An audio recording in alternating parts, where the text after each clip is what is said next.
नमस्कार, स्वागत है आपका हमारे विशेष कार्यक्रम ग्राउंड रिपोर्ट में। हाजिर हूं मैं उन खबरों को लेकर जो हैं आपके लिए खास। मैं हूं आपके साथ अमृता चौरसिया। आइए ग्राउंड रिपोर्ट की शुरुआत करते हैं सुर्खियों के साथ। त्रिपुरा के लोगों के लिए हरा सोना है बांस। देश भर में कारोबार से जुड़े हैं 2 करोड़ लोग। नए नियमों से किसानों और उद्योगों को मिला बड़ा सहारा।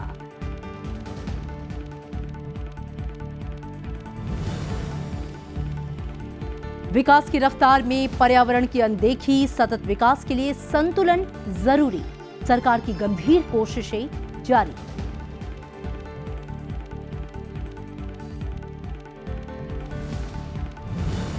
और आइए ग्राउंड रिपोर्ट की शुरुआत करते हैं हफ्ते की बड़ी खबर से। त्रिपुरा देश में सबसे ज्यादा बांस की पैदावार करने वाला राज्य है। बांस का उत्पादन राज्य के हर क्षेत्र में किया जाता है। त्रिपुरा के लोग बांस की अलग अलग किस्मों को उगाने और इससे अलग अलग तरह की सामान बनाने की विशेष जानकारी रखते हैं। यहाँ के लोगों की जीविका बांस और उसके से बनने वाले सामानों पर ही टिकी है।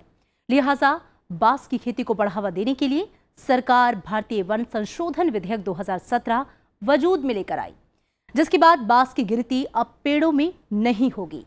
सरकार के इस फैसले से बांस से जुड़े किसानों और उद्योगों को एक नई ऊर्जा, एक नया जीवन मिल गया है। देखिए ये रिपोर्ट।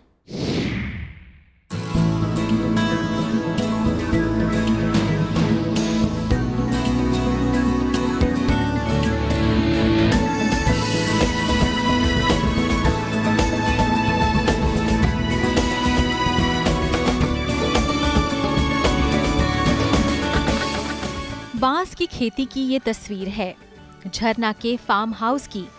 परिवार के लिए बांस की खेती जीविका का मुख्य साधन है। तमाम संघर्षों के बावजूद झरना ने शहर पलायन की जगह खेती करना बेहतर समझा। आज बांस की खेती से इसकी आय में दिनों दिन इजाफा हो रहा है। झरना का कहना है कि हाल के दिनों में बांस से बनने वाली चीजों की मांग में इजाफा हुआ है। सरकार के बांस को पेड़ के दायरे से छूट देने के प्रावधान से जुड़े विधेयक से किसान काफी खुश हैं। आगिनी दिनों क्या सिनी और सिनी अतिरप्राव अंको वारो कायो आको किंतु अंको वारो आको ताना नहीं थांकांगे कैसे अनेक बाधा विभुत भाइयों सरकार ने होते कैसे तबो बाधा विभुत माया अंगने कैसे तबो सिनी सादिन मत न संग वारो ना व्यवहार खायो संग कारखाना वा संग उनको बुजुर्ग मानो। सरकार ने वन क्षेत्र के बाहर उगाए जाने वाले बांस को वृक्षों की श्रेणी से हटाने के लिए हाल ही में संसद में भारतीय वन संशोधन विधेयक 2017 पारित किया है। नए कानून के तहत बांस को पेड़ की परिभाषा से बाहर कर दिया गया है। नए कानून के मुताबिक वन भूमि पर उगाए जा रहे बांस पर किसान का नियंत्रण बना रहेगा। वन भूमि के बाहर बांस की खेती, उसे काटने और लाने ले जाने पर कोई रोक टोक भी नहीं होगी। इससे पहले जब तक बांस पेड़ की परिभाषा में था, उसे काटा नहीं जा सकता था और उसे काटने पर दंड का प्रावधान था। किसानों को राज्य के भीतर और बाहर भी बांसों की कटाई और उसके परिवहन के लिए परमिट पाने के लिए जद्दोजहद करनी पड़ती थी। इससे देश में हरे भरे क्षेत्रों का दायरा भी बढ़ेगा और कार्बन सिंक बढ़ाने में भी मदद मिलेगी। देश को इस विधेयक को लाने के लिए 90 साल तक इंतजार करना पड़ा। नए कानून के तहत 1927 के वन कानून में संशोधन किया गया है। सरकार के इस कदम से आदिवासियों और किसानों को राहत मिली है। किसान अब निजी भूमि पर बांस उगा सकेंगे। किसानों को बांस की खेती के लिए प्रोत्साहन मिलेगा और उनकी आमदनी में बढ़ोतरी होगी। It is a great news for us, and see that till date the bamboo growers are losing their interest to grow their bamboo in their private land. But after changes the act, now they will grow, of course, and automatically the supply chain will be mobilized in a good manner. I think it will be the good decision from the government side also and for us also. Tripura में इन दिनों कई स्वयं सहायता समूह बांस से कई तरह के हैंडीक्राफ्ट बना रहे हैं और इसके जरिए मुनाफा भी कमा रहे हैं। राज्य में कई तरह के बेहतरीन क्राफ्ट आइटम बनाए जाते हैं, जिनमें टेबल मैट, फ्लोर मैट, दीवारों को सजाने वाला सामान, आकर्षक फर्नीचर और कई तरह के उपहार शामिल हैं। बांस से जुड़ा राज्य का हैंडलूम उद्योग सबसे पुराना है, जो यहाँ के लोगों के रोजगार का साधन है। महिलाएं स्वयं सहायता समूहों के जरिए इस उद्योग से जुड़ी हुई हैं। सुंदर डिजाइन, रंगों के बखूबी समायोजन और बेहतरीन कलाकारी के साथ यहाँ की कई महिलाओं ने स्वरोजगार कर खुद को एक सफल उद्यमी के रूप में स्थापित किया है।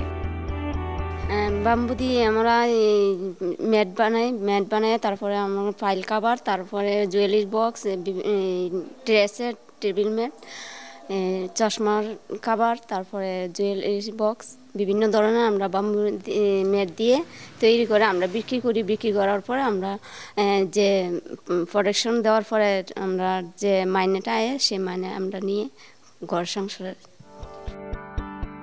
हाल ही में आई वन स्थिति रिपोर्ट 2017 के अनुसार देश में 1.569 करोड़ हेक्टेयर एरिया बांस वाला क्षेत्र है, यानी इन इलाकों में बांस की खेती है। साल 2011 की तुलना में 2017 में बांस वाले क्षेत्र में 17.3 लाख हेक्टेयर का इजाफा हुआ है। बांस के उत्पादन की बात करें तो साल 2011 की तुलना में इसमें 1.9 करोड़ टन की बढ़ोतरी दर्ज हुई है। बांस वन क्षेत्र के बाहर खूब उगता है और इसकी पैदावार तकरीबन 1 करोड़ टन है। वहीं 2 करोड़ लोग बांस के कारोबार से जुड़े हैं। 1 टन बांस से एक व्यक्ति को 350 दिन का रोजगार मिलता है। बांस के क्षेत्र के विकास के लिए सरकार ने साल 2017-18 के बजट में 1290 करोड़ रुपए का बजट रखा है। मौजूदा समय में देश में बांस की मांग करीब 28 मिलियन टन है, जबकि विश्व में होने वाली बांस की खेती में 19% हिस्सा भारत का है, लेकिन विश्व के बाजार में इसका शेयर मात्र 6% है। बांस अब फायदेमंद सेक्टर बन चुका है, लेकिन इसके लिए जरूरी है कि बांस की खेती बड़े पैमाने पर की जाए। जैसे पंजाब ने गेहूं की पैदावार में कीर्तिमान बनाया, वैसे ही बांस त्रिपुरा के लिए वरदान साबित हो सकता है और किसानों, उद्योग जगत और आम आदमी के लिए सच में हरा सोना बन सकता है। कभी बैम्बू को पुअर मैन्स टिम्बर यानी गरीबों का टिम्बर कहा जाता था, लेकिन अब इसे ग्रीन गोल्ड का नाम दिया गया है। बढ़े हुए एलोकेशन की वजह से नेशनल बैम्बू मिशन के तहत किसानों को सब्सिडी भी मिलेगी। बैम्बू प्रोडक्ट्स के एक्सपोर्ट और बैम्बू को एक फैशन फैब्रिक की तरह बढ़ाने पर भी काफी जोर दिया गया है। बुद्धजंगनगर, त्रिपुरा से कैमरा पर्सन जितेंद्र नेगी के साथ कृति मिश्रा, राज्यसभा टीवी। करीब 130 करोड़ की आबादी वाले देश भारत के लिए विकास की रफ्तार को आगे बढ़ाना किसी चुनौती से कम नहीं है। हालांकि इस चुनौती से आसानी से निपटा जा सकता था अगर हम प्रकृति से अनजान होकर विकास करते, लेकिन वो विकास आत्मघाती होता। भारत जैसी अर्थव्यवस्था के लिए प्रकृति और विकास में संतुलन बैठाना सच में एक कठिन काम है, लेकिन धरती पर जीवन बनाए रखने के लिए ये संतुलन बेहद जरूरी है। राहत की बात यह है कि सरकार और संस्थाएं अब इस ओर ध्यान दे रही हैं।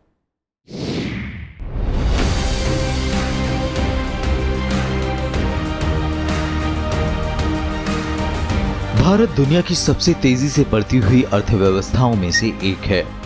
पिछले कई वर्षों में भारत की ऊंची विकास दर तकरीबन स्थिर रही है, लेकिन इस बीच देश के सामने कई चुनौतियां भी बढ़ी हैं।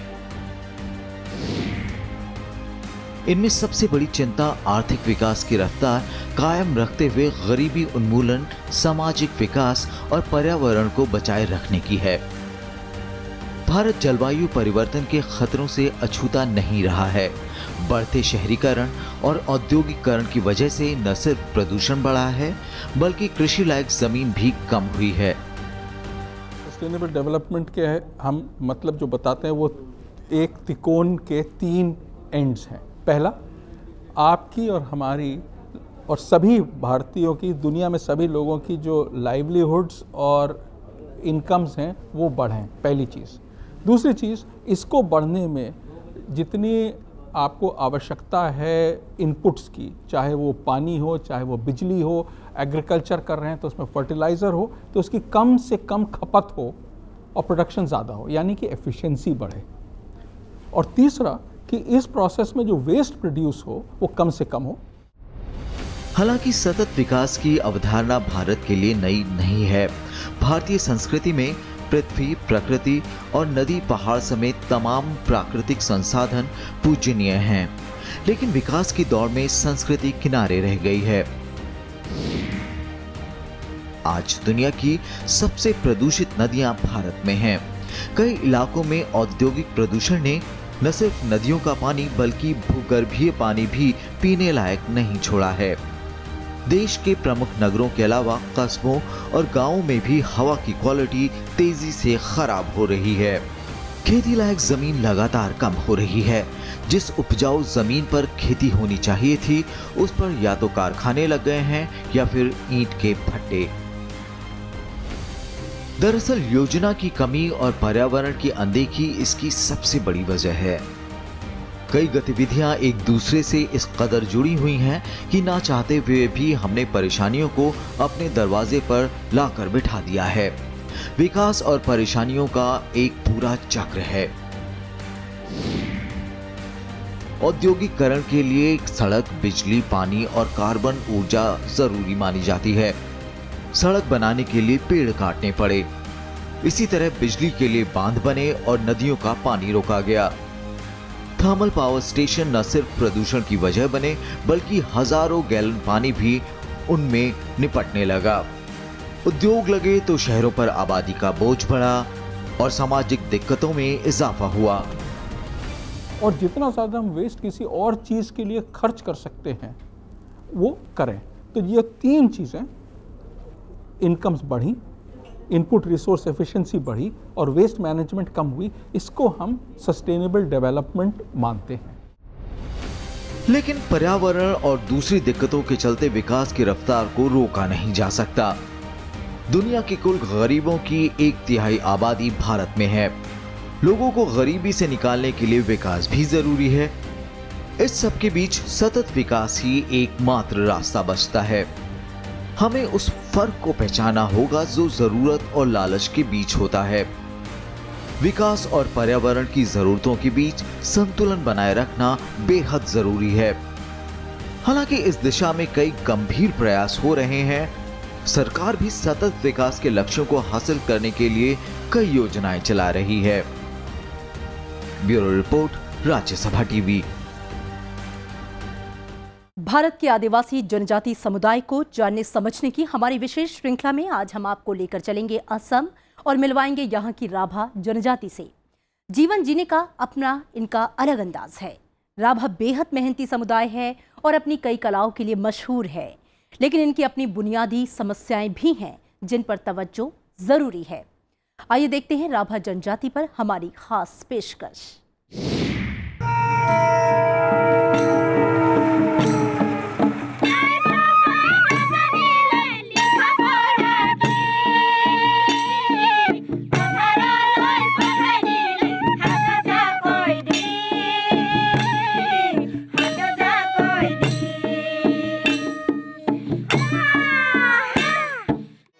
तामुलपुर सब डिवीजन में लगी ये मूर्ति विष्णु प्रसाद राभा की है। विष्णु प्रसाद राभा को पूरे असम में कला गुरु पुकारा जाता है।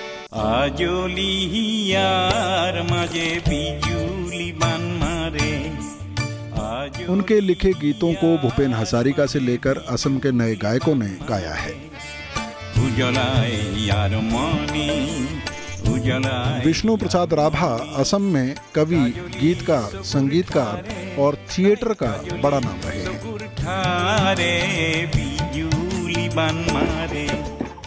इसके साथ ही वो प्रतीक हैं राभा जनजाति की संपन्न और समृद्ध संस्कृति के।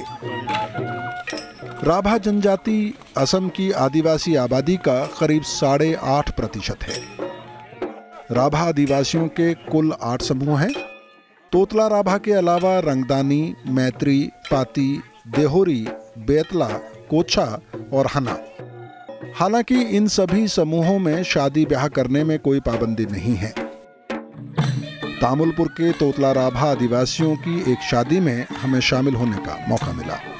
इन आदिवासियों में लड़की लड़का एक दूसरे को जानते हैं, लेकिन मजे की बात यह है कि लड़का शादी की रस्मों में शामिल नहीं होता। राभा आदिवासियों में शादी के बाद दूल्हा और दुल्हन दोनों पक्ष के महिला और पुरुष मिलकर बैठते हैं और इसको आप राइस बियर कह सकते हैं अपनी भाषा में समझने के लिए। वैसे यहाँ की स्थानीय भाषा में इसको मौत बोलते हैं, जो चावल से बनाई जाती है। इसको पीते हैं और साथ में आप भुना हुआ केकड़ा और भुनी हुई मछली आपको नमक के साथ दी जाती है खाने के लिए। और इस तरह से जो राभा आदिवासियों की शादी है वो कंक्लूड होती है। इसके बाद जो दुल्हन है वो दूल्हे के घर पर चली जाती है। राभा आदिवासियों में अलग अलग पर्व या मौके के लिए कम से कम 10 नृत्य विधाएं हैं। राभा जनजाति के गीत, संगीत और नृत्य अक्सर फसलों की बुआई या कटाई से जुड़े होते हैं।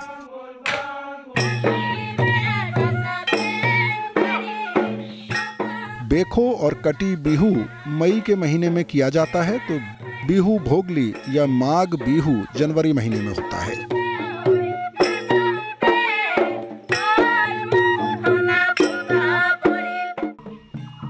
घर की बात करें तो राभा आदिवासियों के घर बांस और मिट्टी के बने होते हैं। कोई कोई घर ही पक्का नजर आता है।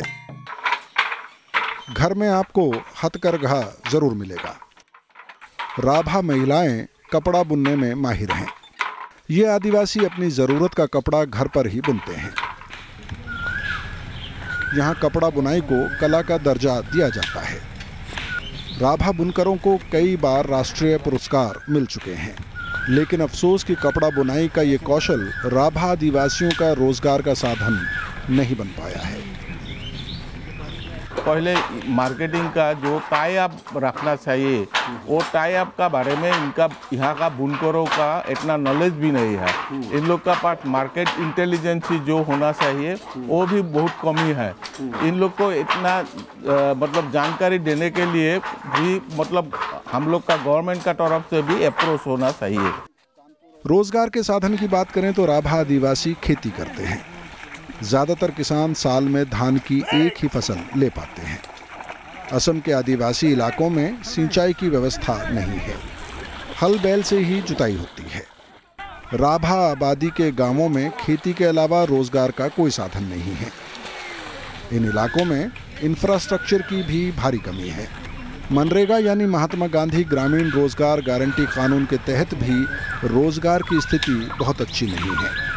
कुछ राभा आदिवासी रेशम के कीड़े पालते हैं, लेकिन छोटे किसानों के लिए इन्हें पालना आसान नहीं है। ये रेशम का कीड़ा है और राभा आदिवासी इसको पालते हैं और इससे उनको अच्छी खासी इनकम हो जाती है। हालांकि इससे जो रेशम पैदा होता है उसमें करीब करीब 2000 ऐसे कीड़े लगते हैं और उसमें समय लगता है। उसके बावजूद ये एक बड़ा सहारा है राभा आदिवासियों की इनकम के लिए। और न सिर्फ ये कि इससे उनकी कमाई होती है, बल्कि ये कीड़ा वो ख़ास मौक़ों पर फ्राई करके खाते भी हैं और अपने मेहमानों को परोसते भी हैं। हमारा गांव में तो मेरे पास है, लेकिन काम नहीं मिल रहा है। और दूसरा लकड़ी में ढूंढने के लिए वो बाहर जाना पड़ रहा है, गुजरात जाना पड़ रहा है और बम्बई जाना पड़ रहा है, दिल्ली जाना पड़ रहा है। ऐसे ही चल रहा है हमारे गांव में। जॉब कार्ड है, पैसा नहीं मिलता है।